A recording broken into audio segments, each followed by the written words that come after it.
Hello बच्चों, आज हम लोग जो है जो हमारा सब्जेक्ट केमिस्ट्री बेटा 11th में जो लेसन 2 है स्ट्रक्चर ऑफ एटम, ठीक है ना, जिसके अंतर्गत हमने बेटा जब पिछली वीडियो पढ़ा था तो मैंने आप लोगों को क्वांटम संख्याओं के बारे में स्टडी करवाया था, ठीक है ना।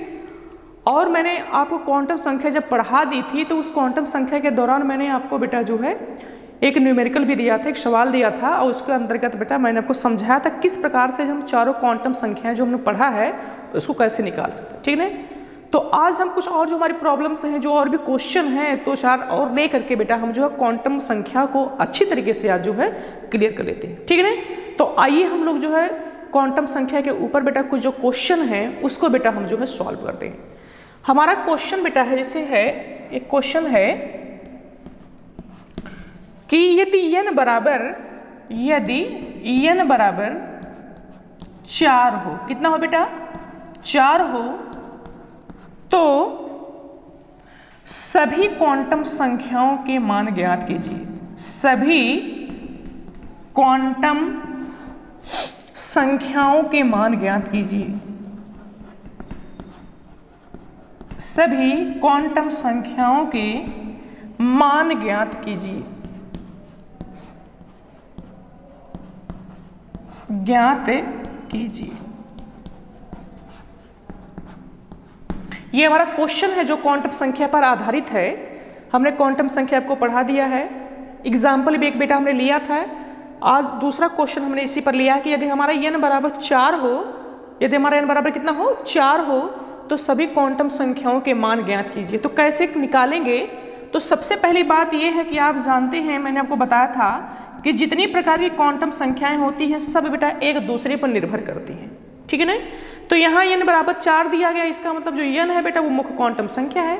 इसका मतलब पहला जो हमारा होगा बेटा जो n बराबर क्या है 4 है, यानी मुख्य क्वांटम संख्या का जो मान होगा बेटा वो कितना होगा बेटा 4 होगा बेटा, ठीक है ना। दूसरी जो क्वांटम संख्या निकालनी होती है बेटा वो हमारा क्या निकालना है बेटा यल निकालना है। किसको निकालना बेटा होता है यल का मतलब बेटा हमारा क्या होता है द्विगुणित क्वांटम संख्या।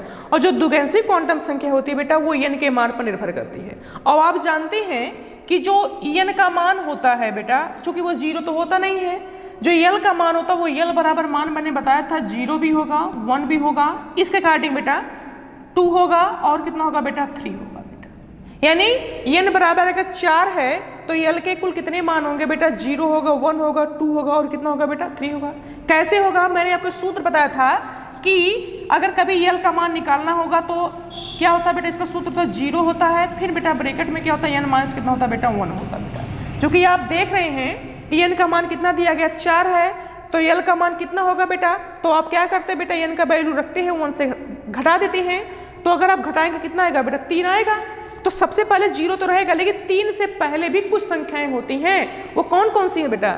0 के बाद 1 भी हो सकता है, 2 भी होगा और हमारा कितना होगा बेटा 3 होगा।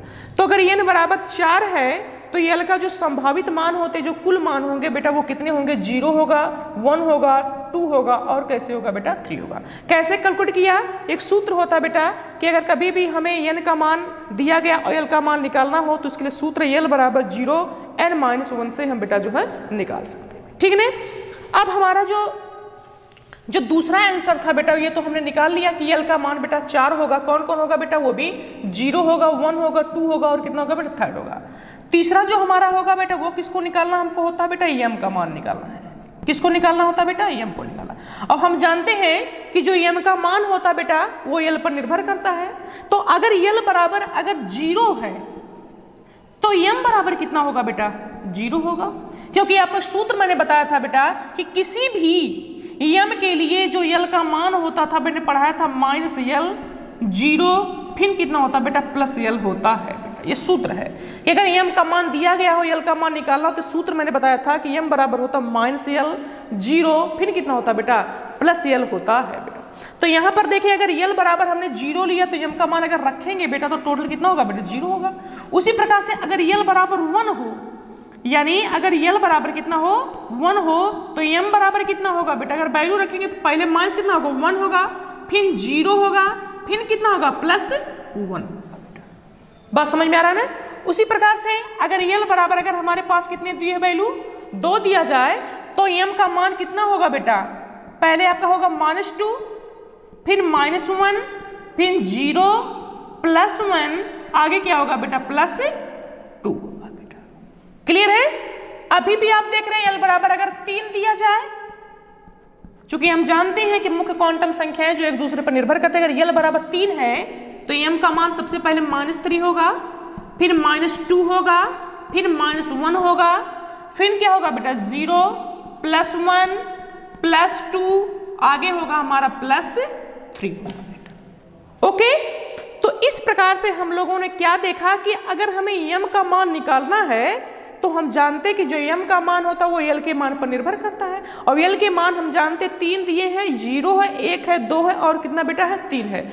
तो हमारा m का मान कैसे निकालेंगे? तो इसका मतलब ये हुआ कि अगर l बराबर 0 तो m बराबर क्या होगा 0, क्योंकि सूत्र हमारा m बराबर होता है -l से लेकर के 0 से बेटा होता है हमारा +l होता है। तो अगर आप काउंट करें टोटल मान m के कुल कितने आए हैं, तो आप काउंट करें बेटा 1 2 3 4 5 6 7 8 9 10 11 12 13 14 15 16, यानी कहने का मतलब ये है कि जो m का कुल मान है, m का जो कुल मान होगा बेटा वो कितना होगा बेटा 16 होगा बेटा। यानी m का कुल मान कितना होगा बेटा 16 होगा। कैसे होगा? जैसा कि आप देख रहे हैं अच्छी तरीके से, ठीक है ना। लास्ट हमारा जो सबसे फाइनल है बेटा, जो चौथा हमारा है, वो हमको किसको निकालना होता है बेटा? यस को निकालना होता है। यस का मतलब होता है हमारा चक्रण क्वांटम संख्या। तो चक्रण क्वांटम संख्या को कैसे निकालते हैं बेटा? जो चक्रण क्वांटम संख्या होती है बेटा वो हमारी चुंबकीय क्वांटम संख्या पर निर्भर करती है बेटा। और जो स्पिन क्वांटम नंबर के केवल 2 मान होते, मैंने आपको बताया था, एक +1/2 होता, एक बेटा हमारा -1/2 होता। तो इसके लिए मैंने सूत्र बताया था कि यस बराबर होता है 2 गुणे बेटा m होता है। जितने मान आपके m आए हैं अगर उसमें से 2 से मल्टीपल कर दिया जाए तो जो वैल्यू आएगा, जितना कुल मान होगा बेटा वो किसका होगा? यस होगा। तो यहाँ पर अगर आप देखें तो 2 गुणे m का कुल मान कितना दिया गया है बेटा? आया था 16। तो टोटल कितने हो जाएंगे बेटा? 32 मान होंगे बेटा। कितना होगा हमारा? 32 होगा बेटा। तो यस का मान कितना हुआ? 32, m का मान हो गया 16, l का मान 4, यानी 0 1 2 3, और n बराबर कितना दिया है बेटा? है 4 मान दिए। और याद रखिए मैंने बताया था कि यस के जो मान जो 32 दिया गया है, ये आप समझिएगा कि बेटा इसके केवल 2 ही मान होते हैं, एक +1/2 और एक बार होता मान। यानी आपको जो +1/2 और -1/2 आपको जो लिखना पड़ेगा वो कुल कितनी बार लिखना पड़ेगा बेटा? 32 बार लिखना पड़ेगा बेटा। तो अगर आप +1/2 -1/2 को अगर आप टोटल अगर यल के मान पर पूरा लिखें तो आप कुल जो मान होंगे बेटा वो 32 आएंगे। इसलिए एक शॉर्टकट फार्मूला हो कि यस बराबर होता है 2 गुणे m। m का मतलब जितना वैल्यू आए बेटा 2 से मल्टीपल कर दो, इसके बाद आपका यस का मान आ जाएगा। अच्छा 2 इसलिए है क्योंकि 2 किसी भी अगर आप बेटा कोर्स में देखें, किसी भी कक्षक में जो इलेक्ट्रॉन की संख्या होती है वो मैक्सिमम कितनी होती है? केवल बेटा 2 होती है। 2 का मतलब ये होता है कि एक इलेक्ट्रॉन बेटा क्लॉकवाइज होता और एक होता हमारा एंटी क्लॉकवाइज होता है। क्लॉकवाइज का जो वैल्यू होता है बेटा +1/2 होता है, और जो एंटी क्लॉकवाइज होता है उसका मान होता है बेटा -1/2।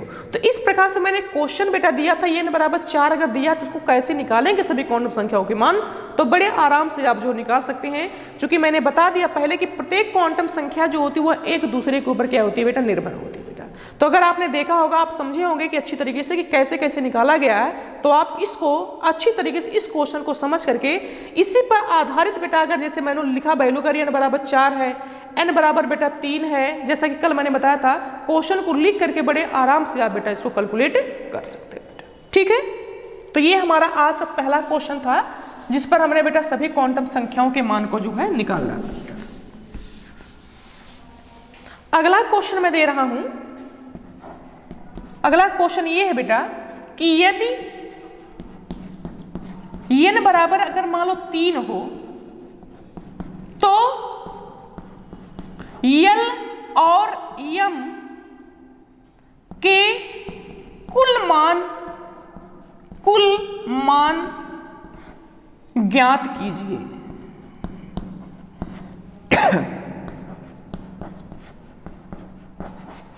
ये हमारा क्वेश्चन है कि यदि n बराबर 3 है तो हम कैसे l और m का मान कैसे निकालेंगे बेटा।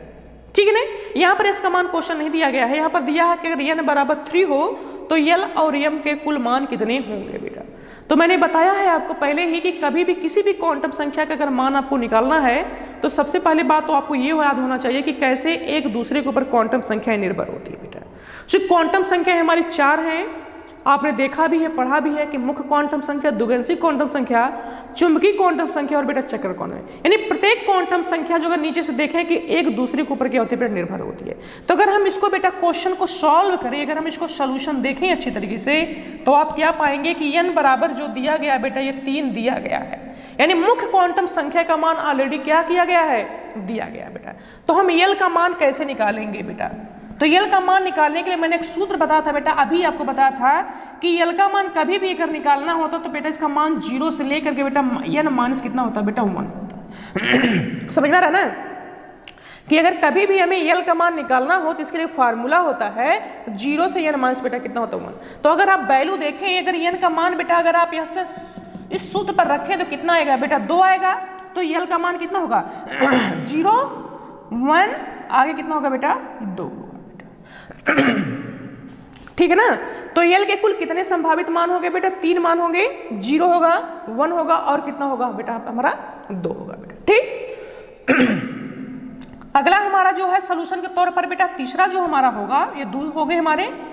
तीसरा हमारा किसको निकालना होता है बेटा, हमारे m पर निकालना होता है।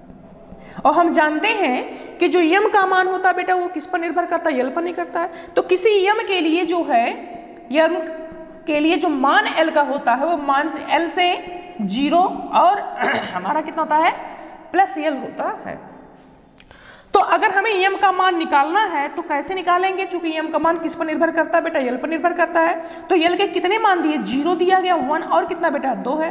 तो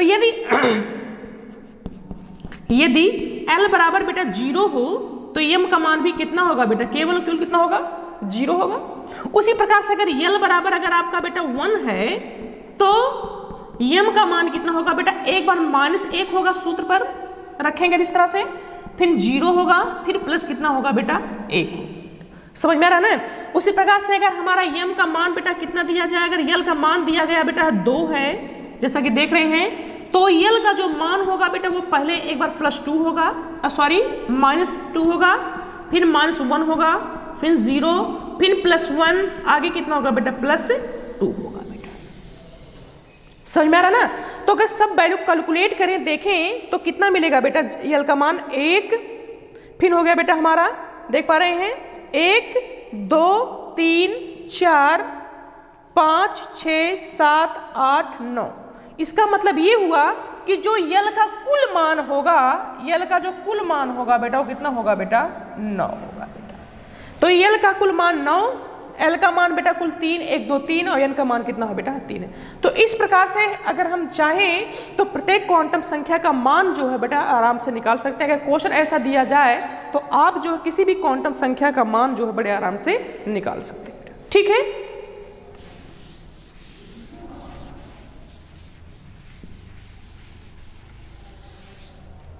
ठीक है, अगला क्वेश्चन कुछ हम दे रहे हैं आपको इस तरह से है कि अगर बेटा हमारे कक्षकों का मान दिया गया या कक्षक दिए गए हैं तो उससे बेटा हमें n और l का मान कैसे निकालेंगे। तो लिखा मैंने क्वेश्चन लिखा है, निम्न लिखित दिए गए कक्षकों की सहायता से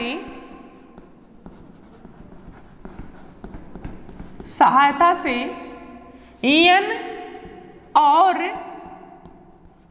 l के मान बताएं।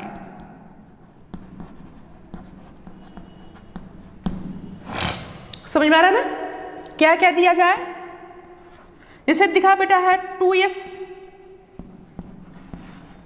3s 3d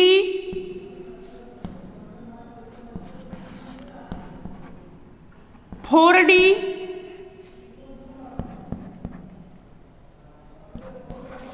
6s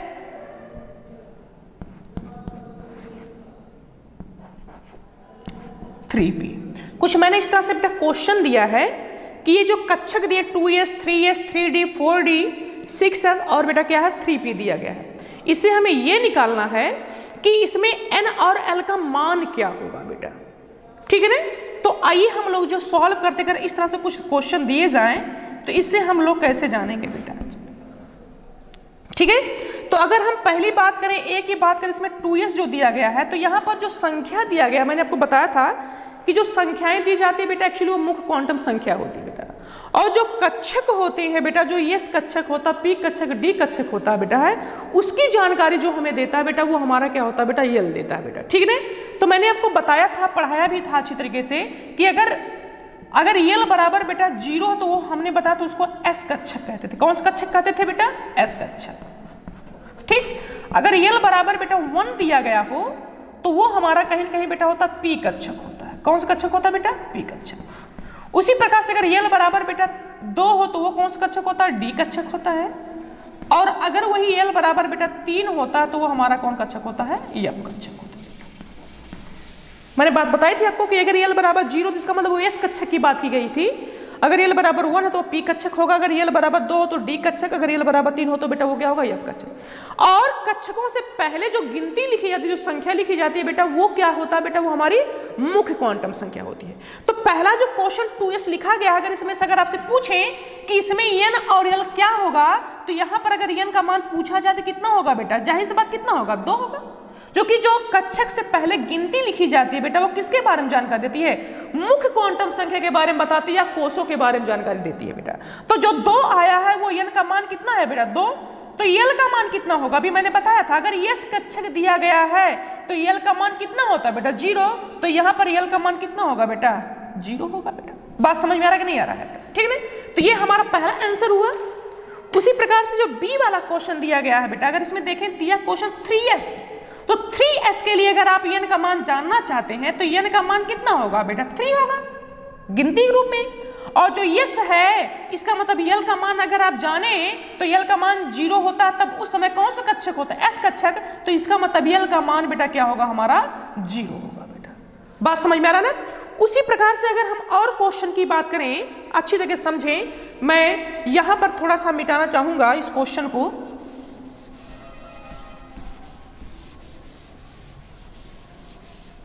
यहां पर मैंने मिटा दिया है।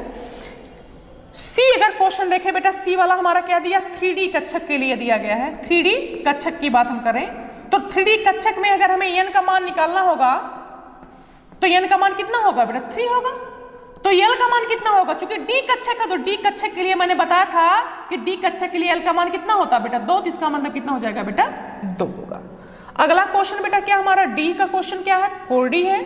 कौन सा कक्षक है, 4D कक्षक है। तो 4D कक्षक के लिए बेटा हमारा जो n का मान होगा बेटा, देख पा रहे हैं कितना होगा, 4 होगा। और d कक्षक है चूंकि l बराबर, इसका मतलब कितना होगा बेटा, 2 होगा बेटा। बात समझ में आ रहा है ना। अगला क्वेश्चन जो e दिया गया है, 6s कक्षक के लिए कैसे निकालेंगे आप, तो 6s कक्षक के लिए जो n का मान होगा, जो n का मान होता है बेटा वो क्या होता है, कोषों की संख्या होती है। तो कोषों की संख्या का मतलब मुख्य क्वांटम संख्या है। तो आप देख पा रहे हैं जो n होता है बेटा उसका मान कितना है, 6 है। और s का मान जो कि l का मान कितने के बराबर होता है बेटा, 0 के मान के बराबर होता है बेटा, ठीक। लास्ट जो हमारा f वाला क्वेश्चन है वो किस कक्षक के लिए बता रहा है, 3p कक्षक के लिए बताया जा रहा है। तो 3p कक्षक को अगर आप मान निकालना होगा तो आप कैसे निकालेंगे, इसके लिए जो n का मान होगा बेटा वो जाहिर सी बात कितना होगा बेटा, 3 होगा। और p चूंकि दिया तो l का मान कितना होगा बेटा, 1 होगा बेटा। तो आप इस प्रकार से अगर कोई कक्षक दिया जाए और कक्षक के हिसाब से किस प्रकार से n और l का मान निकालेंगे, तो आई होप आप बड़े अच्छी तरीके से आप बेटा इसको निकाल सकते हैं बेटा, ठीक है।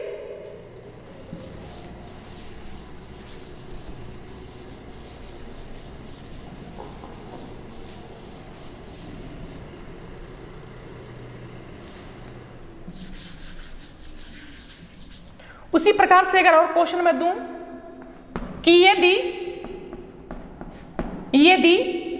m बराबर मान लीजिए बेटा, या m बराबर अगर आपको दिया गया हो 0, या कह सकते हैं, सॉरी क्वेश्चन है, यदि l बराबर अगर हमारे पास 0 1 2 3 हो तो m का मान क्या होगा। ये क्वेश्चन दिया गया है कि अगर यल बराबर 0 है, 1 है, 2 है, 3 है तो यम का मान क्या होगा, यानी यम का मान कैसे आप निकालेंगे। तो चूंकि हम जानते हैं अच्छी तरीके से कि जो यस का मान होता है वो यल के मान पर निर्भर करता है, करता कि नहीं करता है। तो इसका मतलब ये अगर यल बराबर अगर हमारा 0 होगा तो यम का मान भी कितना होगा, 0 होगा। चूंकि हमारा फार्मूला मैंने आपको पहले बताया था कि यम के लिए कभी भी यल का मान निकालना हो तो माइनस एल से लेकर के 0 से लेकर प्लस क्या होता बेटा हमारा एल होता। तो यल बराबर अगर 0 तो यम का मान भी कितना होगा, 0 होगा। उसी प्रकार से अगर यल बराबर कितना दिया जाए, 1 दिया जाए तो यम का मान कितने होंगे, 3 मान होंगे। एक बार -1 होगा, फिर 0 होगा, फिर प्लस क्या होगा बेटा 1, ठीक। उसी प्रकार से अगर यल बराबर हमारा 2 दिया जाए तो यम का मान क्या होगा बेटा -2, -1, 0, +1, आगे होगा बेटा हमारा +2 होगा बेटा। उसी प्रकार से अगर L बराबर 3 हो तो यम का मान क्या होगा बेटा, एक बार इस वैल्यू पर रखेंगे तो -3 होगा, -2 होगा, -1 होगा, 0 होगा, +1 होगा और आगे क्या होगा बेटा प्लस आपका 2 होगा और आगे आपका प्लस क्या हो जाएगा बेटा 3 हो जाएगा। तो इस प्रकार से जो है हम बड़े आराम से क्वांटम संख्याओं के बारे में जानकारी प्राप्त कर सकते हैं कि किस प्रकार से अगर कोई वैल्यू दिया जाए और किसी क्वांटम संख्या का मान निकालना हो तो आप कैसे बेटा उसके बारे में जानकारी प्राप्त कर सकते हैं। तो आज में के जो क्वेश्चन थे, आज का जो वीडियो मैं आपको पढ़ाने चाहता था, स्पेशलाइजेशन ये था कि कैसे हम किसी भी क्वांटम संख्या को मान को बेटा निकाल सकते हैं। कोई क्वांटम संख्या अगर दी गई है तो उसको कैसे हम दूसरे क्वांटम संख्या का मान निकाल सकते हैं। इन सब चीज़ों के बारे में जो है हम लोगों ने बेटा स्टडी किया, ठीक है ना। लेकिन इसके बाद जो हमारा ये जो क्वांटम संख्या बेटा जब खत्म हो जाती हैं तो इसके बाद जो हमें पढ़ना है वो हमारे जो सिलेबस में है बेटा अच्छी तरीके से है, वो हमारा क्या बेटा है, आप बाउ का नियम, आप बाउ का नियम।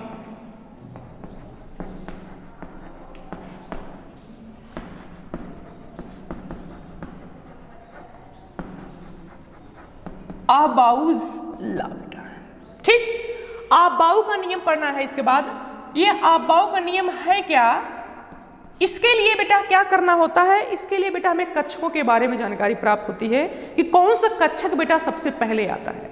आप जानते जो कक्षक होते हैं बेटा उसी में हमारे इलेक्ट्रॉन्स होते हैं, क्या होते हैं, इलेक्ट्रॉन्स होते हैं। तो आबाउ जो हो, पहली बात तो बेटा याद रखिए बेटा आबाउ किसी साइंटिस्ट का नाम नहीं है। सबसे पहली बात आप ये जानेंगे आबाउ जो होता है बेटा ये किसी साइंटिस्ट का नाम नहीं है, बल्कि जो आबाउ है ये एक जर्मन शब्द का लैंग्वेज है। कौन शब्द है बेटा, है जर्मन शब्द है। क्या शब्द बेटा है, जर्मन शब्द है, जिसमें आबाउ का मतलब जो होता है, किसका मतलब बेटा, आबाउ का जो मतलब होता है बेटा होता है बिल्डिंग अप होता है। क्या होता है, बिल्डिंग अप होता है बेटा। बिल्डिंग अप का मतलब बेटा क्या होता है, रचना करना होता है। मेरी बात समझ में आ रहा है ना। तो क्या मैंने बताया कि आबाउ जो होता है किसी वैज्ञानिक का नाम नहीं है, बल्कि आबाउ जो होता है पहली बात ये जाने कि एक जर्मन शब्द का लैंग्वेज है। आबाउ का जो शाब्दिक अर्थ होता है बेटा वो बिल्डिंग अप होता है, जिसको हिंदी में बेटा हम लोग क्या कहते हैं, रचना करना होता है बेटा। ये आबाउ का नियम जो होता है एक्चुअली मैंने बताया था कि किसी भी कक्षक में जो इलेक्ट्रॉन्स होते हैं वो किस प्रकार से भरे जाते हैं, इसके बारे में जानकारी कोई अगर देता तो वो हमारा क्या होता है बेटा, आबाउ का रूल्स पढ़ते हैं। तो आबाउ का नियम यही होता है कि किसी भी परमाणु के विभिन्न कक्षकों में किसी, ये इसकी परिभाषा है, किसी परमाणु, कोई भी परमाणु हो सकता है, किसी परमाणु के विभिन्न कक्षकों में क्या होता है हमारा, विभिन्न कक्षकों में इलेक्ट्रॉन ऊर्जा के बढ़ते क्रम में प्रवेश करते हैं, बढ़ते क्रम में प्रवेश करते हैं।